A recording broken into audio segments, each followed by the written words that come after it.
Shalom, shalom. I want to give honor and glory to Yahweh Shem Shah. Going back into the laws again, all right? Deuteronomy 21 chapter, all right? And the laws of life, all right? So let's get into it, okay? Let's get a quick precept. Baruch 4 and 1, okay? Baruch, this is Baruch.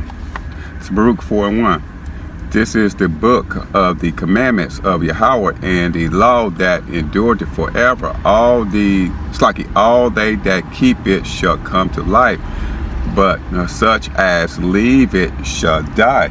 Right, meaning you come into these laws, statutes, and commandments, and you are going to find life and get the understanding, and that's how you know the Lord is dealing with you. And when you get the understanding, before we came into this truth and we opened the Bible up and we didn't know what was going on, but now you're getting the understanding because you are keeping the commandments and you have the fear of the Lord. Right. So let's start. Let's get it. Let's jump into it. Deuteronomy. Let's go to Deuteronomy 21. Deuteronomy 21 and 1. Okay. It's Deuteronomy 21 and 1. Okay. If one, it's like Deuteronomy 21 and 1. If one be found slain in the land which the Lord thy Yahweh giveth thee to possess it, lying in the field, and it be not known who have slain him. Verse 2. Then thy elders and thy judges shall come forth, and they shall measure unto the cities which are round about him that is slain. Right, meaning these are the laws that deal with murder, and nobody know who murdered him, and they are going to figure out what city this happened to that was the closest, like Jerusalem or Hebron or Gad, and what city did this happen to, and they had to literally go out and measure how close it is to the city. Right, verse 3. And it shall be that the city which is next unto the slain man, even the elders of that city shall take an heifer which had not been wrought with and which had not drawn in the yoke. Right, meaning if you find a dead body between Jerusalem and Mount Hebron, and let's say the city that was closest to was Mount Hebron, so now they have to go to Mount Hebron and take a heifer which is not drawn in a yoke, meaning what do that represent?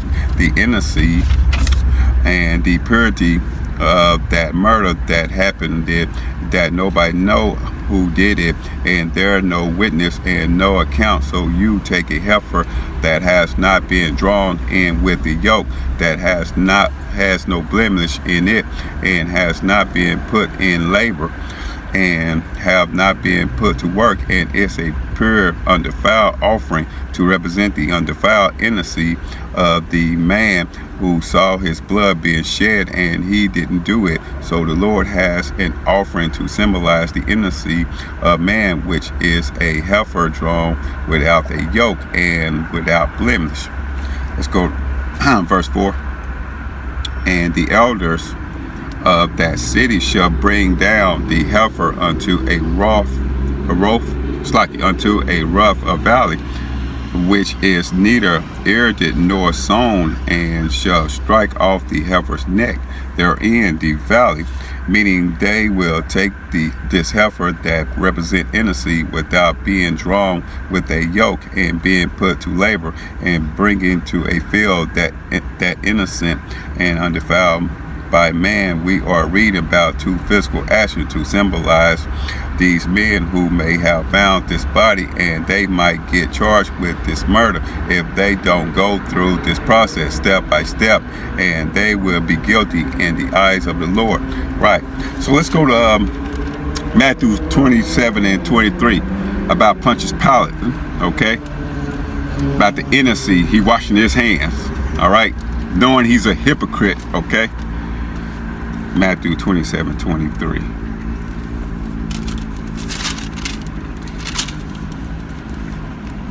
Showing is about the washing your hands, symbolic washing your hands. 27:23. Okay, and the governor said, "Why?" Read that again. This is Matthew 27:23. And the governor said, "Why? What evil have he done?" But they cried out the more, saying, "Let him be crucified." And these are your wicked Israelites. And even this Edomite said, Yahushua didn't do anything wrong. And the wicked Israelites said, "We don't care. We want you to kill him because we hate him." Right? Verse 24.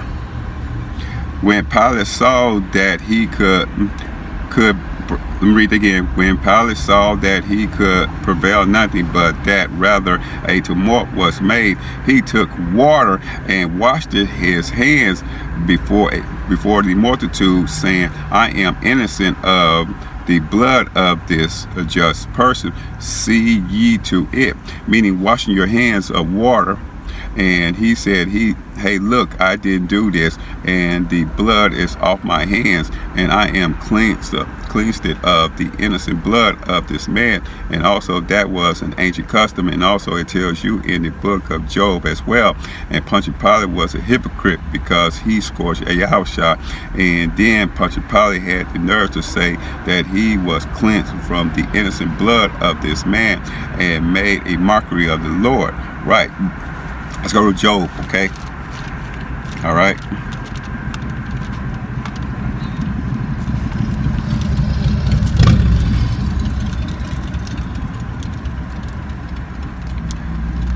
Job.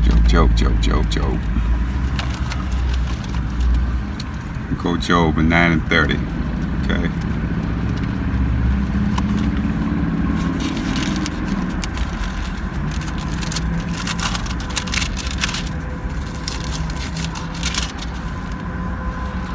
Okay, this is Job 9:30.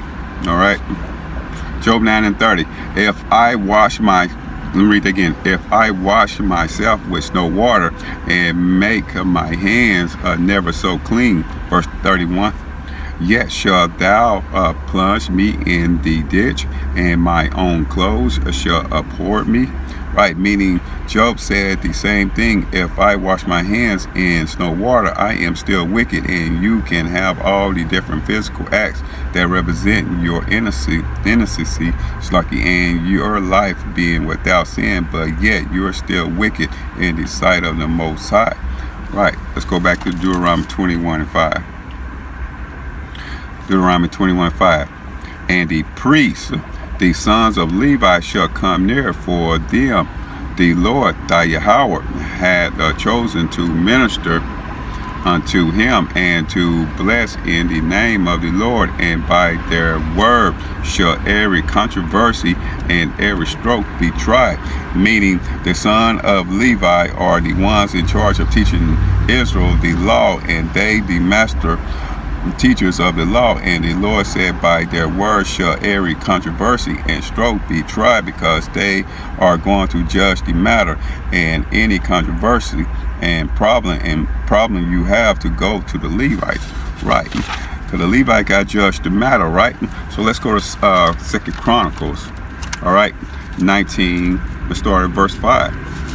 The Levites got judged the matter, right?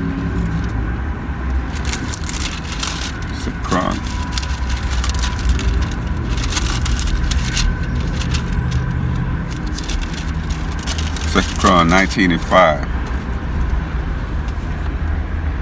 This is 2 Chronicles 19:5. And he set judges in the land throughout all the fenced cities of Judah, city by city. Verse 6. And said to the judges, take heed what ye do, for ye judge not for man, but for the Lord, who is with you in the judgment. Meaning that's a cut to the Christians saying you can't judge, and it says the Lord is with us to judge them, right? Y'all can use that on them Christians, okay? All right, 2 Chronicles 19:6, all right? When they talking about you can't judge me, just use that 2 Chronicles 19:6.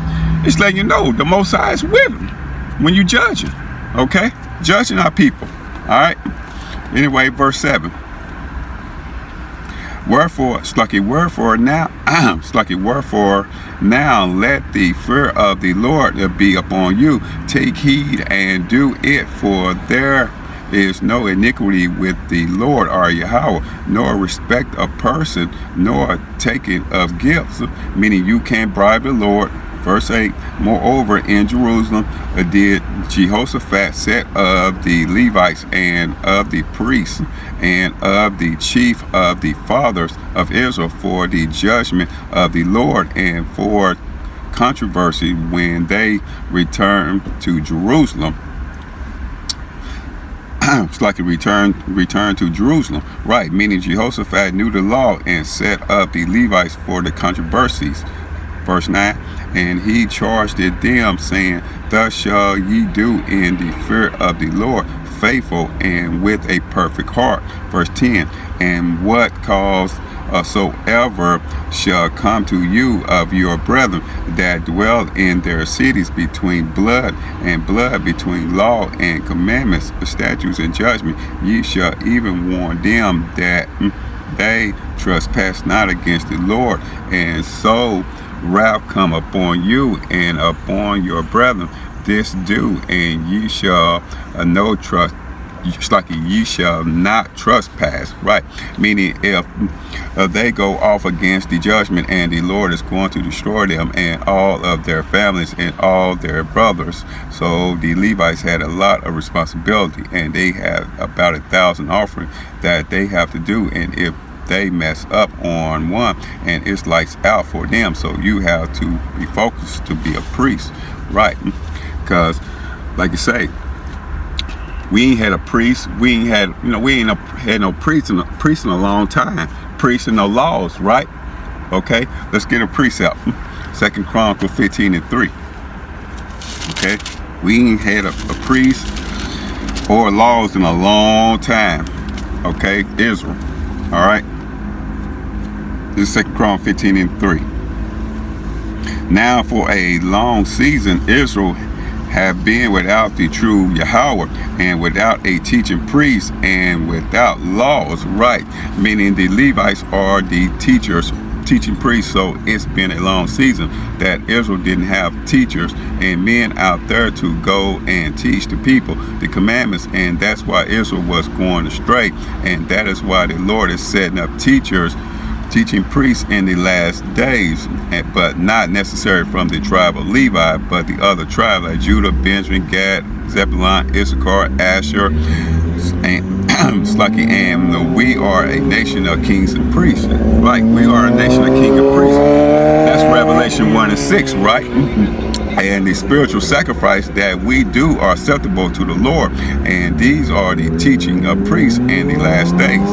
Right? Let's go to Nehemiah, all right? Nehemiah 8:13, all right? Stay on the Levites, priests. It's Nehemiah 8:13, right? And on the second day were gathered together the chief of the fathers of all the people, the priests, and the Levites unto Ezra the scribes, even to understand the words of the law. Meaning they gathered the Levites and the chief of the heads of the tribes to understand the law. And everyone wants to be a Levite, but it's a heavy responsibility to do the priest's job, right? Let's go back to Deuteronomy 21, I believe verse 6. 21:6. This Deuteronomy 21:6. Okay, Deuteronomy 21:6. and all the elders of that city that are next unto the slain man shall wash their hands over the heifer that is beheaded in the valley. Right? Meaning we read that in Matthew 27, 23, and 24th chapter, and you and you wash your hand to cleanse you of that guilt and of that sin that may be charged to you. And also we wash ourselves every day, and that's why we wash ourselves with the word to cleanse ourselves of the things that are defile us as a people. But in the ancient world, they literally washed their hands, and it wasn't symbolic water, and it was literally water back then. But today we are doing the spiritual water, right? Let's go to Psalms 19 and 12. Psalms 19 and 12. Who can understand his error? Cleanse thou me from secret faults. Meaning this was an error that nobody understood. This was a murder that nobody knew who did it, and it could have been a crime that it could have been bloody, a several murder. A guy had busted open, and you have a man traveling from one city to another city, and he see what's going on, and that man got to go back and report that to the Levites. And if you don't go and report that, and that sin is on you, right? So let's go to Luke 10 and 30. All right, let's talk about the man traveling, the Samaritan. Okay, all right, this is symbolic. All right, a man traveling to man traveling to Jerusalem to Jericho, right? This is symbolic, right? Let's go to Luke 10 and 30.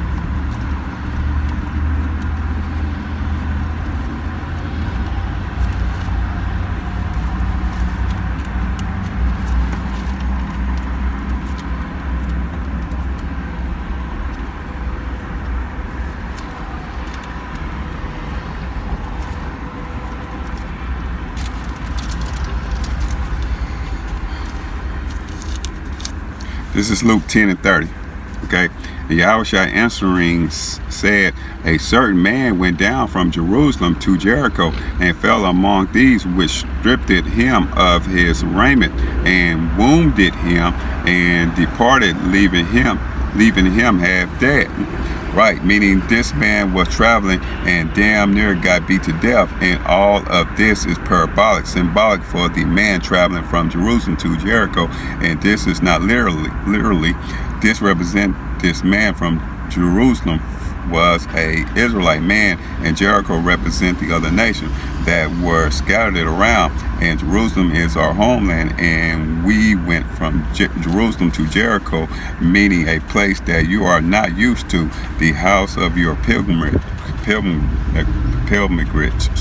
and it could be here in Babylon, England, France, and that you going from Jerusalem to Jericho and fell among thieves, meaning the other nation, the heathen, and they have stolen our homeland and nationality, our identity, our garment, and they stole all of that, and they wound us through the curses afflicting us, and now our people are half dead, meaning a brother might say, I'm Israel, and he still have a cross on his neck, or he is Israel, but he still believe in white Jesus, or you say you are a Christian, but believe in white Jesus, and that is half dead, and that zeal without according to knowledge. And why? Because the other nation jumped us, and they kicked us and stripped us and beat us, and this is one of the first account of jumping somebody in the Bible, and it was the other nation, and it was them Edomites ideal, and said let's jump them Israelites because they are not in their homeland,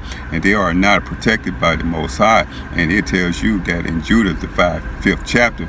But this is the point in the law, and you might have a man that sojourn, and he might end up being dead. Right. Verse 31. And by chance there came down a certain priest that way, and when he saw him, he passed it by on the other side, meaning he's a priest and he is not keeping the laws, and don't supposed to see your brother half dead or dead, saying that's not my problem, and keep going. And he is a priest, and he's supposed to keep the law in Deuteronomy 21 chapter, and he's supposed to say, hey, I didn't destroy this man, and he's supposed to help that man and resurrect this man. And your priest represent in this parable the leader of our people, your pastor, deacon, bishop, and your top men that you expect to help you, but they pass by the other side. And most pastors know that we are the Israelites, and they go to the seminary school and they get paid off, and they take deals and sell their soul, and they see you in the ghettos and they pimp you and rob you and pass by the other side. Verse 32. And likewise a Levite, when he was at the place, came and looked it on him and passed it by on the other side. Right, meaning that's the pastor who is in that Bentley or Mercedes car, and they see you drunk out there in the ghettos, and he said, look at them, but I'm going to go get this money. And he drive off in his Mercedes and splash the water on you from the rain, and you are soaking wet, and pass by the other side while he is going to his mansion. But you are trying to figure out what's going on, and you have a Bible in your hand at the bus stop, and the pastor pull up and look at you and drive off. Right. Verse 33. But a certain Samaritan, as he read that again. Verse 33. But a certain Samaritan, as he journeyed it, came where he was, and when he saw him, he had compassion on him. Meaning, who are the Samaritans in this parable? And would you expect a Samaritan in the ancient world to help a Jew? And did the woman of Samaritan told Yahushua that the Jews have no dealing with the Samaritan, and the Jews and Samaritan were enemies at that time, and the Jews hated them. Right. Let's go to 2 Chronicles. Okay. 36 and 15.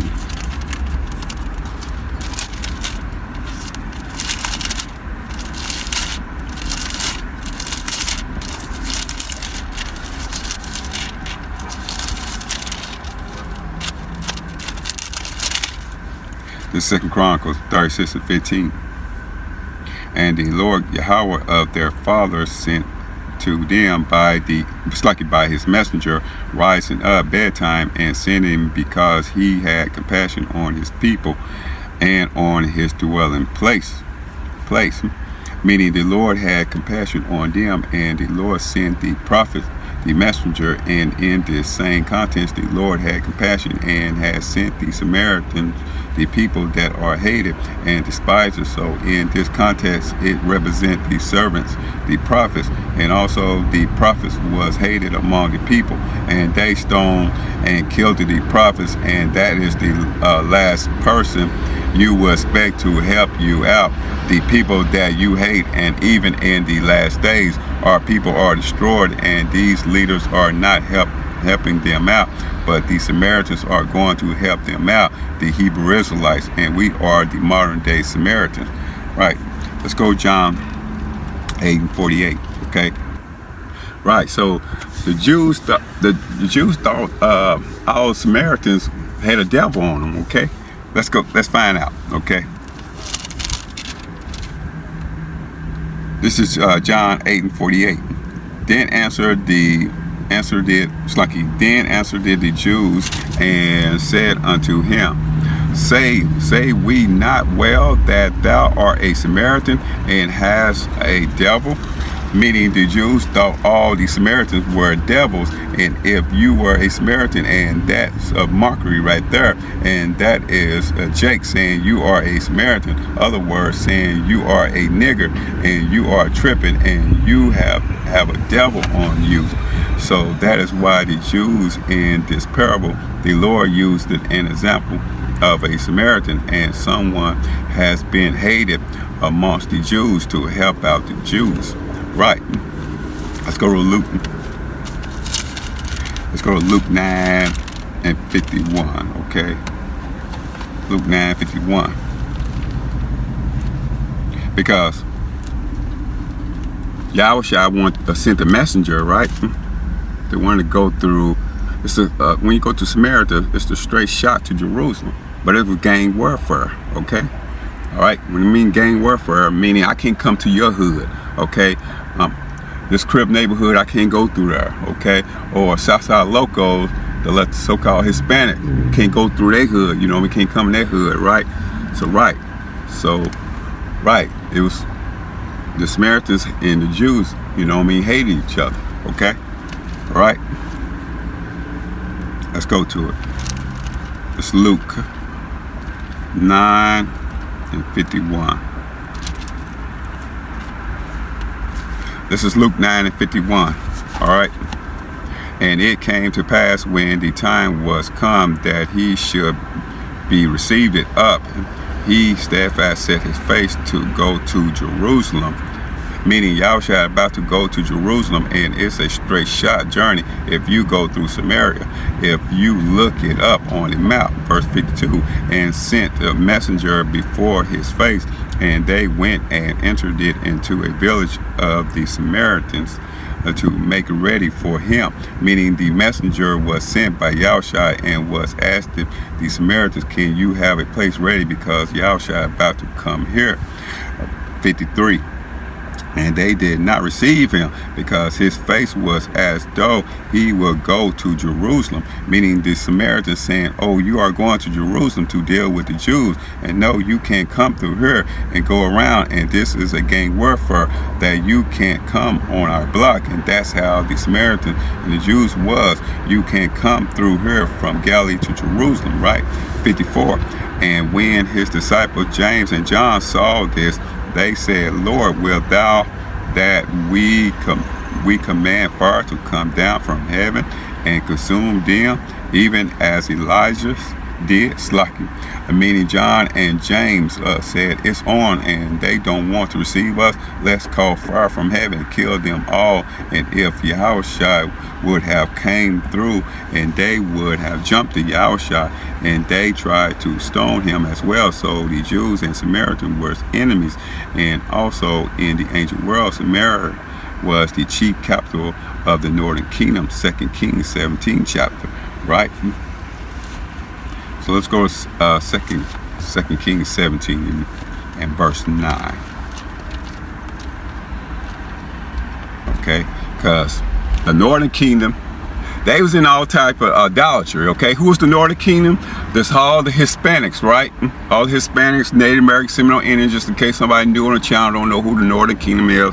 And the southern kingdom is the so-called American blacks, Jamaicans, West Indians, and Haitians. So that's Judah, Benjamin, and Levi, right? So anyway, just kind of break that down real quick. Right, so like the northern kingdom is Asher, Issachar, Ephraim, okay, Manasseh, all right, on down, etc., etc.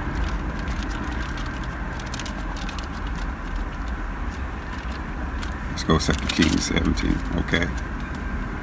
Because the northern kingdom, they was all into idolatry, bad, okay. 2 Kings 17 and 9, let me get there. This is 2 Kings 17 and verse 9, okay? And the children of Israel did secretly those things that were not right against the Lord. Slacky, read that again. The 2 Kings 17:9, and the children of Israel did secretly those things that were not right against the Lord their God, and they built them high places in all their cities, from the tower of the watchmen to the fenced city, right? Meaning Israel set up idols in all their cities. Verse 10, and they set them up images and groves in every high hill and under every green tree. Meaning the same thing the Lord told Israel not to do in Deuteronomy 7 chapter. It is the same thing Israel was doing there, and that's what the book of Hosea is going into, that the northern kingdom getting cut off because of the idolatry and the wickedness that was going on. And also it tells you in Jeremiah chapter, don't be into a treasured sister Israel, because Judah follows suit right after them. Right, verse 11, and there they burnt the incense in all the place. Slacky. Read that again, 2 Kings 17:11, and there they burnt incense in all the high places, as did the heathen whom the Lord carried away before them, and wrought wicked things to provoke the Lord to anger. Meaning Meaning the Lord Keaton did everything that provoked the Lord to anger, and the same way the heathen was doing in that land before the northern kingdom got that land, and the northern kingdom continued doing the same wickedness.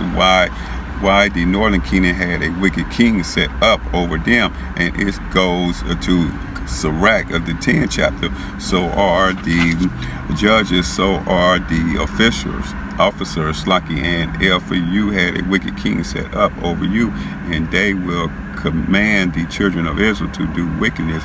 And also in 1 Kings 13 and 33 chapter, in the same way that Jeroboam created his own high holy days, and he had his own priests that he made up and made the lowest base people priests. And also that's the same thing we were doing in Samaria and Judea and all throughout Israel. And that is why Jeremiah was commanded us not to follow as our wicked sister Israel, and that is why they were cut off for setting up them groves and burning all these incense. And they also scourged the prophets that came to rebuke them, and they were not happy about Hosea getting on them, and the northern kingdom killed all the prophets, right? Verse 12. And they, it's lucky for they served the idols whereof the Lord had said unto them, ye shall not do this thing. Verse 13.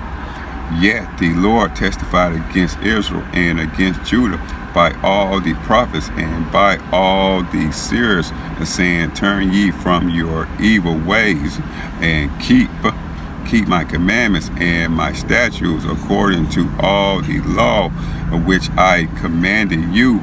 It's like he commanded your fathers, and which I said to you by my servant the prophets, right? Meaning the Lord said he sent the prophets to heal you, and the one who you at least suspect to heal you, the one was out there in the streets being an whoremonger, and the Lord raised him up in the truth and sent them out there to heal you. And it's the same thing that's going on today, and that's why they didn't deal with the Samaritans, because they were into idolatry so heavy. And also in 2nd Ezra, the 13:40 chapter, that all the northern kingdom didn't come to Babylon, and some of them didn't go. And that is why you have where it's talking about Cornelius in Acts 10, so on and so forth, right?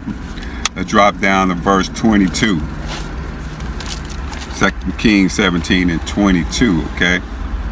For the children of Israel walked in all the sins of Jeroboam, which he did. They departed not from them, right? Meaning they did all the wickedness that Jeroboam set up, and kept his high holy days, and let the men that were not priests sacrifice to the Lord. Verse 23.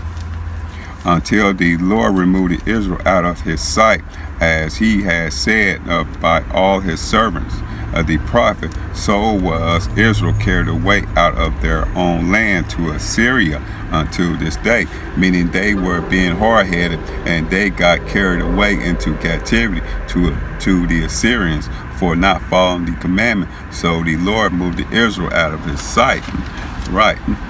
Verse 24. And the king of Assyria brought men from Babylon and from Cuthah, and from Havah, and from Hamath, and from Sepharvaim, and placed them in the cities of Samaria instead of the children of Israel, and they possessed it of Samaria and dwelt in the cities thereof. Meaning the king of Syria removed Israel and put heathen from his different provinces in that land, and they got mixed up with a lot of the Israelites in that land, right? So let's go to 1 Kings 16 and 23. Okay, because yes, it's the name is Samaria, but the original name is Tizerah. Okay, because Shemer bought it, you know what I mean? So You know, that was the original name. Let's go to it. 1 Kings 16 and 23. Okay, before it was Samaria, it was Tizerah. It's lucky for the pronunciation.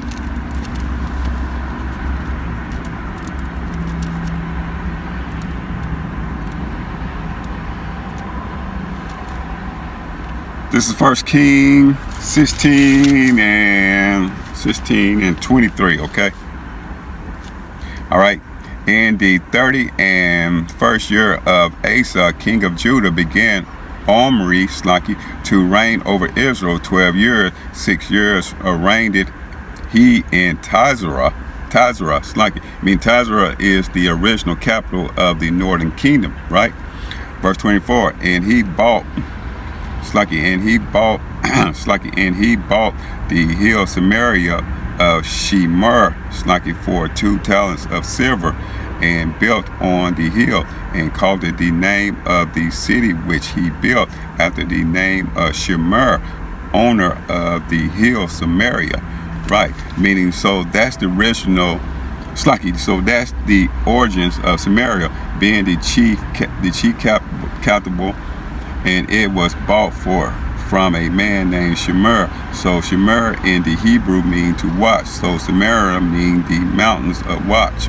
And this is how Samaritans became to be when we went into the history. And this is before the Lord put the heathen in the land. So that is why this parable is so significant on how the Samaritans dealt with the Jews. And it's all go back to the law. And they are going to keep the law.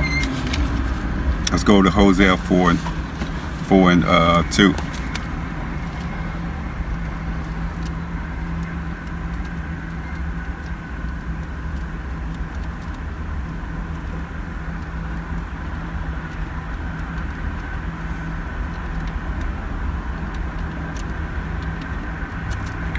Hosea 4 and 2. This is Hosea 4 and 2, right? Hosea 4 and 2. By swearing and lying and killing and stealing and committing adultery, they break out, and blood touch their blood. Verse 3. Therefore shall the land mourn, and everyone that dwelleth therein shall languish now with the beasts of the field and with the fowls of heaven. Yeah, the fishes of the sea also shall be taken away. Verse 4. Yet no man strive nor reprove another, for thy people are as they that strive with the priests. Right, meaning all of this wickedness that going on, and also that's the reason why Jonah had to go to Nineveh. And just like today in our hoods, they are swearing, lying, killing, committing adultery, blood touching blood, and the same thing that's going on in Samaria. And they so hard-headed that they are striving with the priests that's supposed to get them in order, and the priests are set up to teach you the law. If you have to deal with a woman having a child, of her purification, of cleanness, etc., and the priests teach us this stuff, and we are striving against the Most High and the law, because the ones that reprove us, and we hate getting correction. Right. Let's go back to Luke 10 and 33. Okay.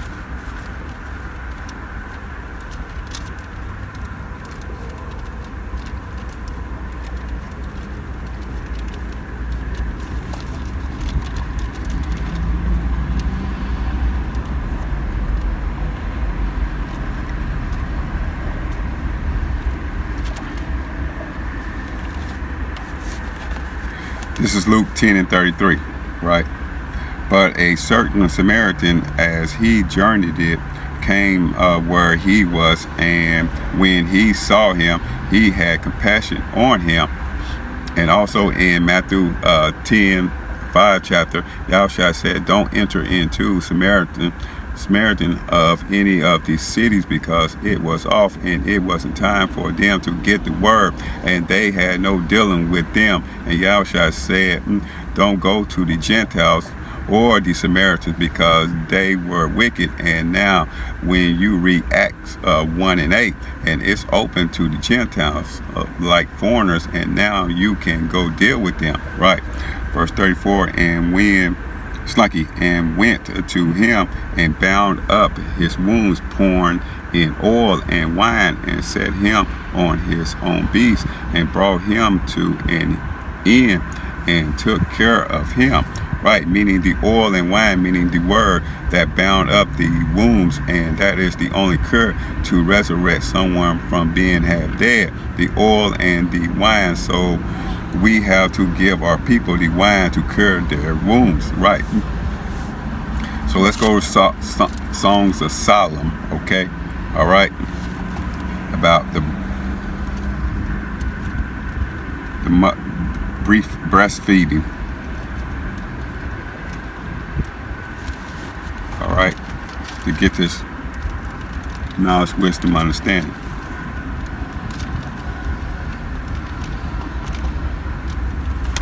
Okay, about a mother breastfeeding. Okay, this is Wisdom Solomon 81. All right. Oh, that thou were as my brother, that sucked the breast of my mother. When I shall find thee without, I will kiss thee. Yeah, I shall not be despised. Sucked the breast of my mother, meaning the milk, the knowledge, wisdom, and understanding. So you want your brother to suck your mother's breast and get breastfed and get born again. Verse 2, I will lead thee and bring thee into my mother's house, who would instruct me.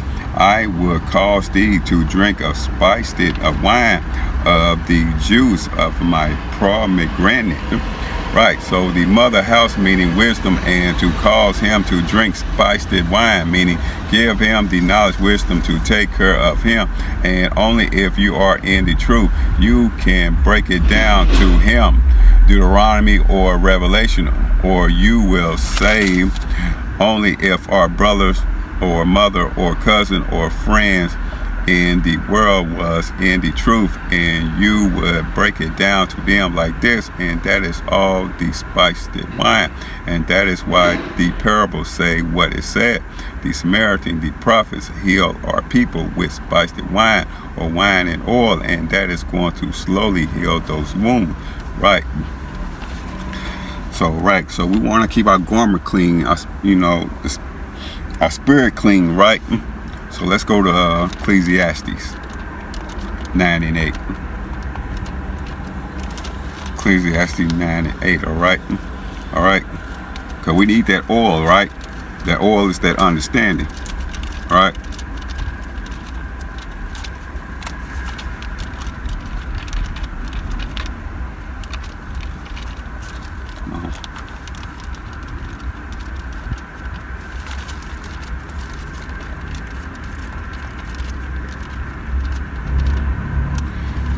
Ecclesiastes 9 and 8. This is Ecclesiastes 9 and 8, all right? Let thy garments be always white, and let thy head lack no ornament. Right, meaning keep your garment clean, your spirit clean, and always have the oil on your head. And the oil is the understanding, and always let your head lack no ornament. Right, let's go to Psalm 104 and 15. Psalm 104 and 15.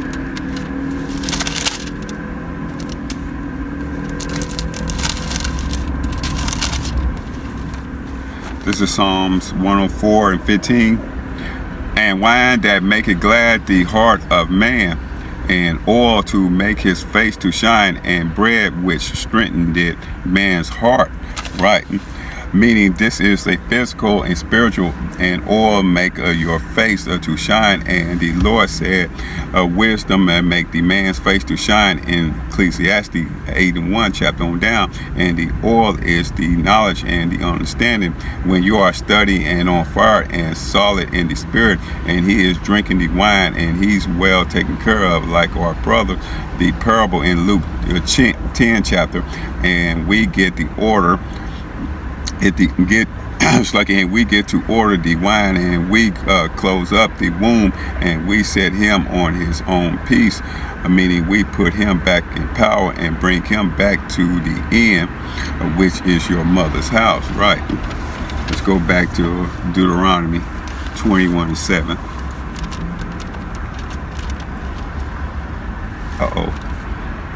Let me plug this up.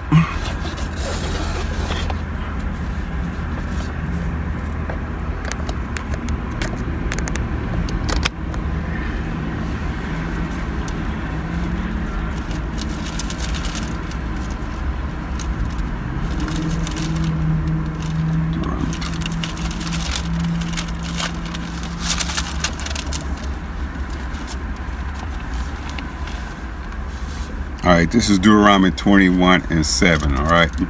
And they shall answer and say, our hands have not shed this blood, neither have our eyes seen it. Meaning you have three accounts of innocency: the heifer without yoke, the field without tilted, and the hands washed it with water, and a confession to the Most High that we didn't do this. Verse 8. Be merciful, O Lord, unto thy people Israel, whom thou hast redeemed, and lay not innocent blood unto thy people of Israel. Charge, and the blood shall be forgiven them. Meaning the heathen might have done it, and it could have been a wild Ishmaelite or Hamite or Edomite that stabbed your brother, and if they don't keep this law, this sin is going to be charged from Israel, because it happened between the cities or the proximity of the cities, and they have to get this thing done, or everybody might die in that city. And it's a plague out there, and it tells you in the book of 2 Samuel that the Lord had a plague in the land. Why? Because Saul killed the sons of the Canaanites that was supposed to be hewers of woods, drawers of water. So David had to hang the 10 sons of Saul to reconcile the innocent blood being shed, and that is actually happened. So now if we don't keep these laws perfectly, and all hell might break loose in your land, right? Verse 9, so shall thou put away, it's like, read that again, verse 9, so shall thou put away the guilt of innocent blood from among you, when thou shalt do that which is right in the sight of the Lord. Verse 10, when thou goest forth to war against thy enemy, and the Lord thy Yahweh hath delivered them into thy hands, like, and thou hast taken them captives. Verse 11, and seest among the captives a beautiful woman, and has a desire unto her, that thou wouldest have her to thy wife. Meaning that was in the ancient world and not now, right? We can't have them heathens now. That was back then in the ancient world, not now, okay? Right. And verse 12, then thou shalt bring her home to thy house, and she shall shave her head and pare her nails, right? Meaning to humble her and let her forget her past, and that represent a new beginning. You got to shave her head and pare her nails, right? Verse 13, and she shall put the remnant of her captivity from off her, and shall remain in thy house, and bewail her father and her mother a full month. And after that thou shalt go in unto her, and be her husband, and she shall be thy wife.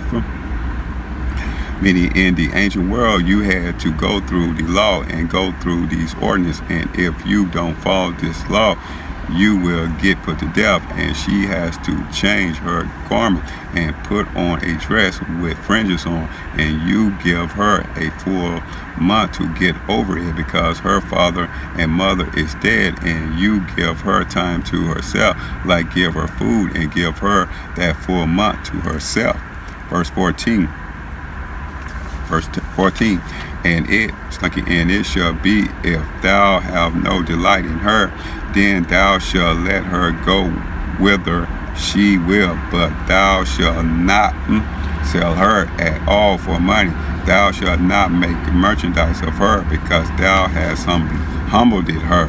Meaning you have this heathen woman that you don't want, and she is speaking that different language, or she can't cook, or she is sitting around and she is dirty.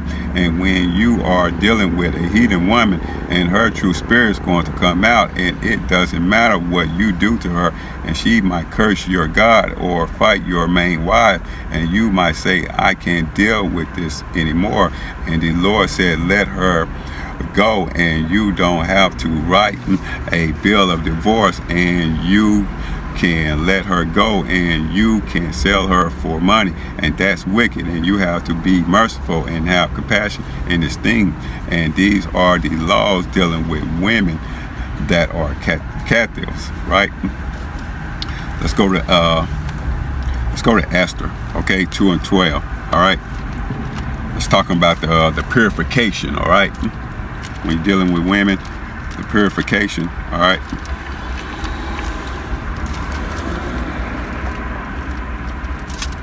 Esther 2 and 12. There we go. All right, because when Esther with the king, they had to purify herself, the purification for 12 months. Right. Let's get into it. This Esther 2 and 12. Okay.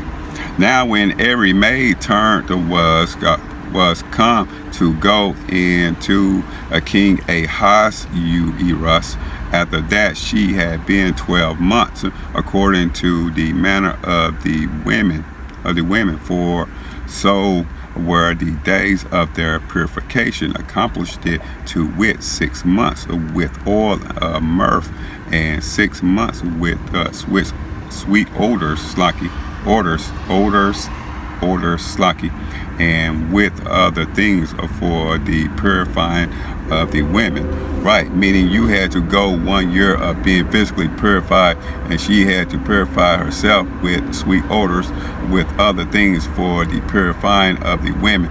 And this is how the king conduct himself, and the king had to talk to them to see where their head was at. And the king in the ancient world was intelligent royalty, and they went to war, and they were strategic, and you had to be on a certain level to be a king in the ancient world. So the woman they was dealing with, and she had to be on a certain level. And today we have to have that mentality, because we are kings in this thing, and we should make sure we are on a certain level, and your woman is on a certain level as well. Right. Let's go back to Deuteronomy. All right. 21 and 15.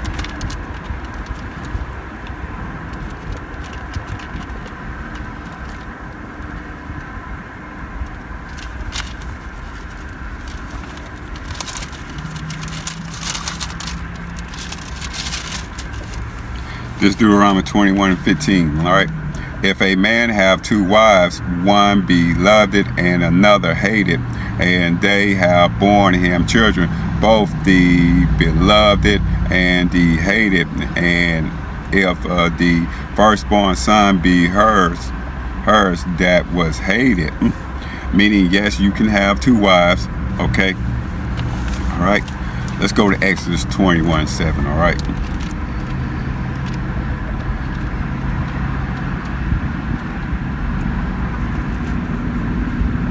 Exodus 21:7. Because, like I say, in our laws, we can have 2 wives. That's Deuteronomy. We just read Deuteronomy 21:15, and that's that Exodus 21:10. Right. Let's go to Exodus 21:7. Okay. All right. This is Exodus 21:7, and if a man, and if a man sell his daughter to be a man, to be a maid servant, she shall not go out as the men servant do. Meaning in the ancient world, a man can sell his daughter like a dowry or by price, but she is going to be sold as a wife, and that is why she should go out as the men servant do, because the men have a release date on the 7th year unless they want to stay with their master. And it tells you in Deuteronomy and Exodus, but the point is that she's going to be sold as a wife. Verse 8, and it's like if she please not her master who have betrothed her to himself, then shall he let her be redeemed to sell her unto a strange nation. He shall have no power, seeing he had dealt deceitfully with her. Right.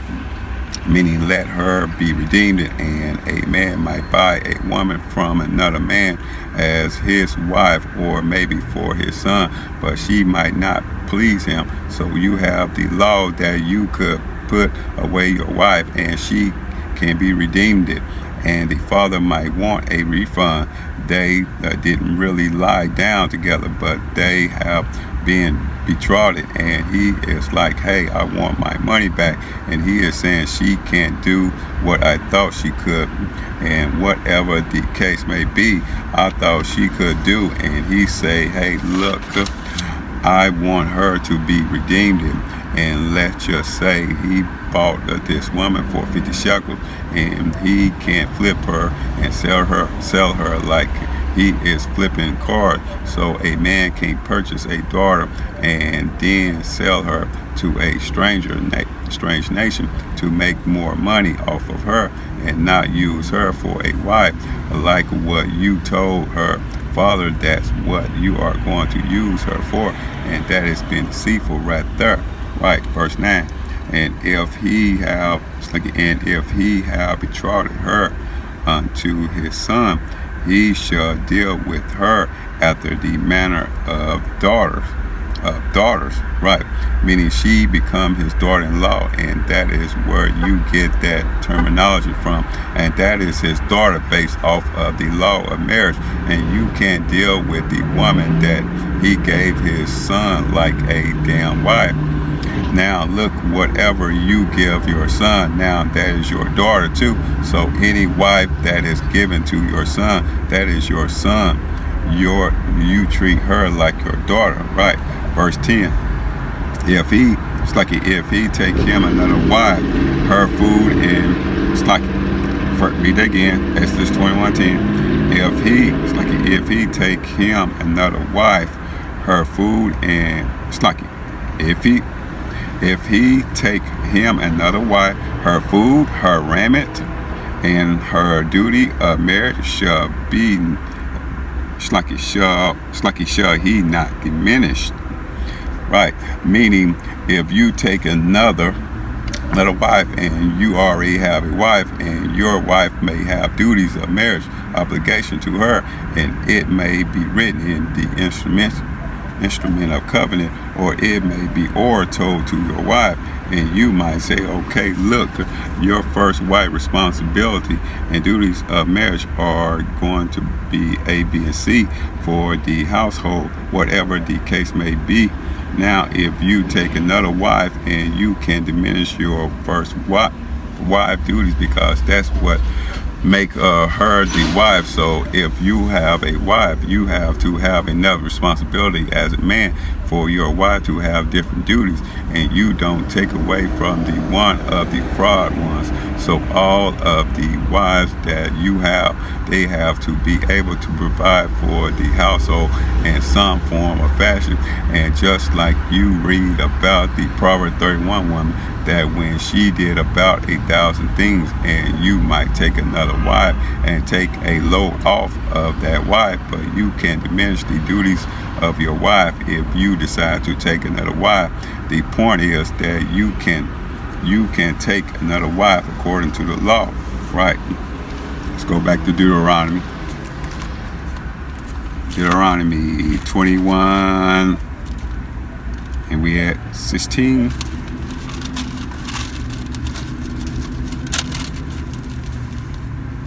'21 and 16, right? Okay. This is Deuteronomy 21:16. Then it shall be when he maketh his sons to inherit that which he had, that he may not make the son of the beloved firstborn before the son of the hated, which is indeed the firstborn.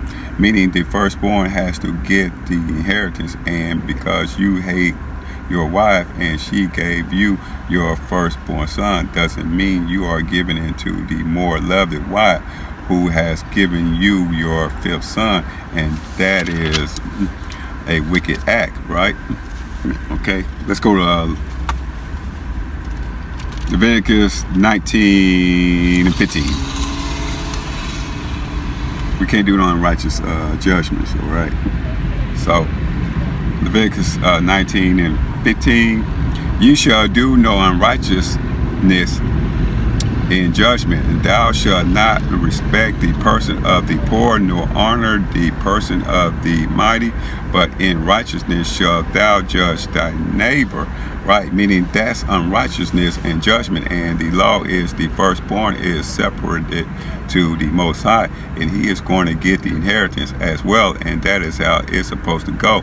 And a good man leave an inheritance to his children. And also Jacob loved Rachel more than Leah, but he still gave the birthright initially to Reuben, and he didn't say, okay, Joseph, you get it immediately, but initially it was given to Reuben until he went off. So even Jacob knew about the law, and also Abraham left gifts for his other children. So a good man leave an inheritance to his children, and he loved his children, but the birthright went to Isaac, right?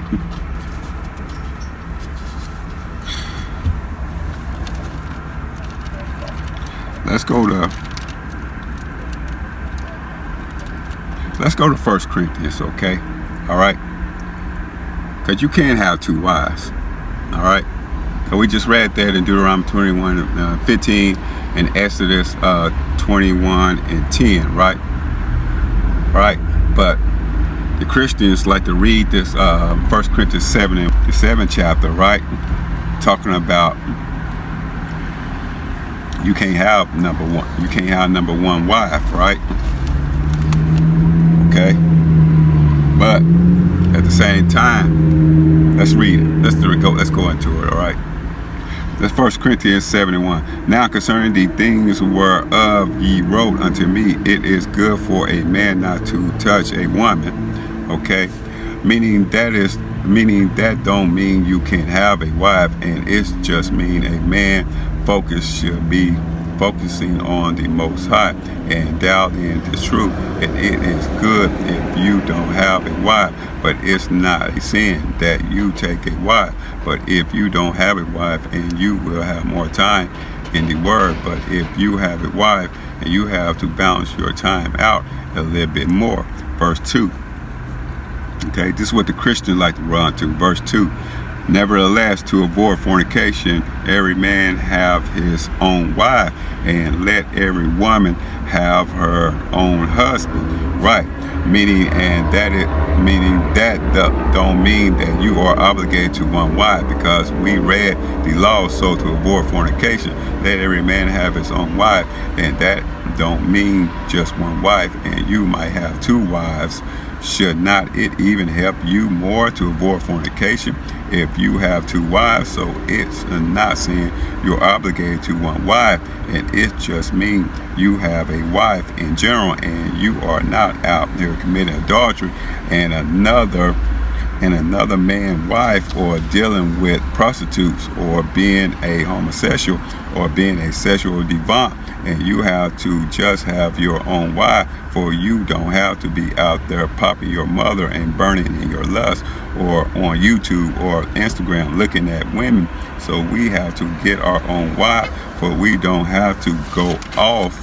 But the point is, Paul is not teaching that you are obligated to have one wife, but a wife in general, so you are not committing fornication.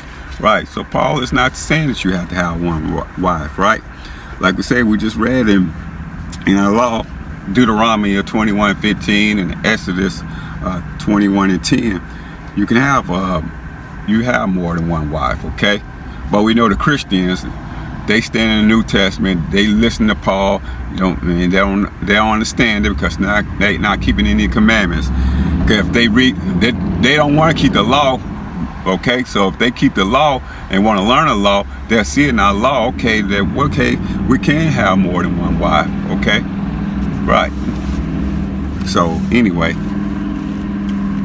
let's go back to Deuteronomy 21:17, right? Because Christians, they're not running to the law, okay? They stand far away from the law, right? So, right.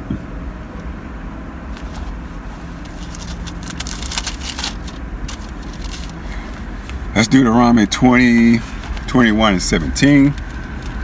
Okay.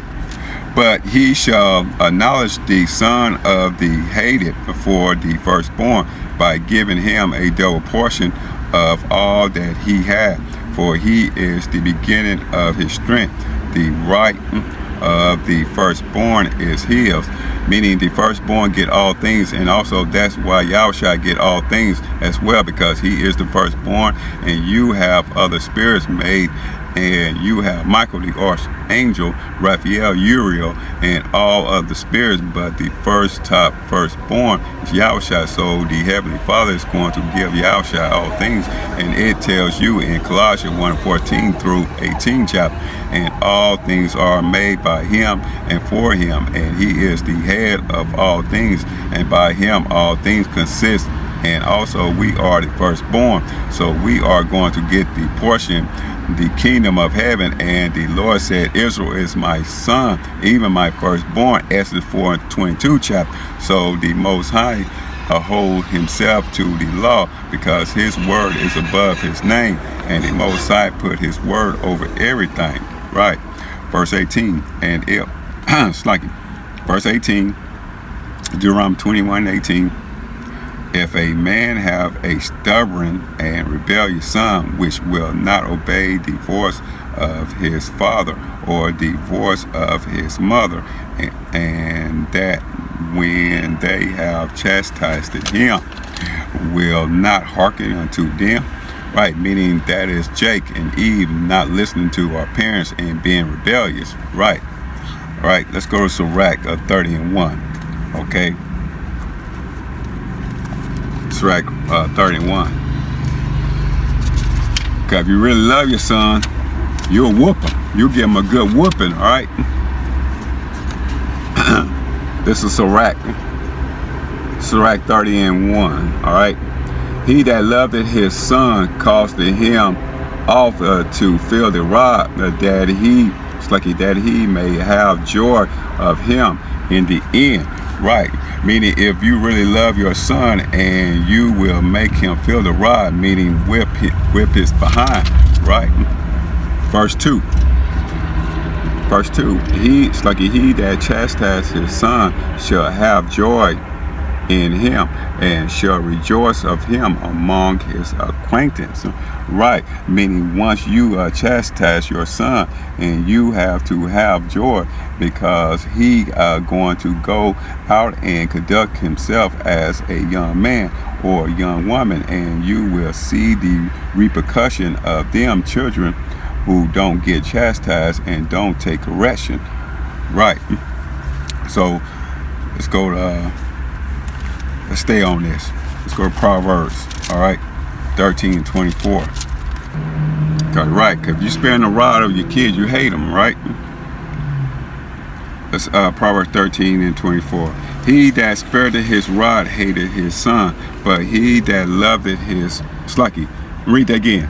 It's Proverbs 13:24. He that spared his rod hated his son, but he that loved him chastised him times, like meaning, what if the Most High didn't put us in slavery and afflict us? Then that means we will still be going off. And if we didn't get chastised for serving idolatry or other gods, and we are the sons of the Most High, and the Most High chastise us all day because the Lord loves us. And it tells you that in Hebrews in the 12th chapter, right?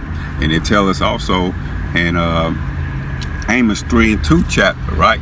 Right. Therefore, I will punish you for all your iniquities. Right. Okay. Right. Proverbs 20, because this is what, Proverbs 22, it said, all right, you train up a child, right? All right, this Proverbs 22:6, okay? Train up a child in the way he should go, and when he is old, he will not depart from it, meaning raise him upright, and when he get older, he will not depart from the Lord, right? So let's go back to Deuteronomy 21, and it should be 19. All right, 21 and 19. Okay. Deuteronomy 21:19. Then shall his father and his mother lay hold on him and bring him out unto the elders of his city and unto the gate of his place, meaning they grab him up and take him to the elders of his city. Verse 20. Verse 20, and they, verse 20, and they shall say unto the elders of his city, this our son is stubborn and rebellious. He will not obey our voice. He is a glutton and a drunkard, right? Meaning you can be a physical glutton and a drunkard, or a spiritual glutton and a drunkard, meaning you are not taking correction from the Most High, and you are still going in the world, or thinking about the world, and drinking the wine of the wicked, and eating the fat of the food of the philosophy. And we are sluggards, slothful, rebellious, and you are a drunkard, and you are going to have the same punishment, which is death. Right, verse 21. And all the men of his city shall stone him with stones, that he die. So shall thou put evil away from among you, and all Israel shall hear and fear. Meaning we will get stoned to death for being rebellious and not listen to our parents in front of everyone. Verse 22. And if a man have committed a sin worthy of death, and he be to be put to death, and thou hang him on a tree, meaning everyone didn't get stoned to death, and certain men got hung on the tree, and it depends on whatever they wanted to decide which way they should kill him and watch him go out slowly. Verse 23. His body shall not remain all night upon the tree, but thou shalt in any wise bury him that day, for he that is hanged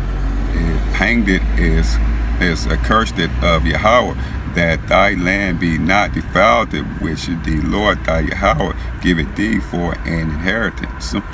Meaning our forefather keeping the laws, and they knew to get the body that was hung on a tree off before the sun goes down.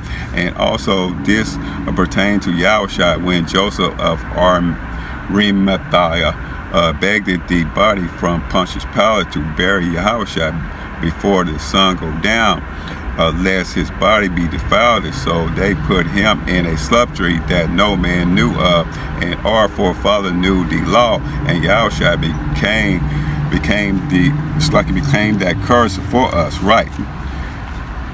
So Yahushua became that curse for us, right? Okay, all right. He got put to death for keeping us from getting put to death, right? Let's go to it. Let's go. Galatians 3:13.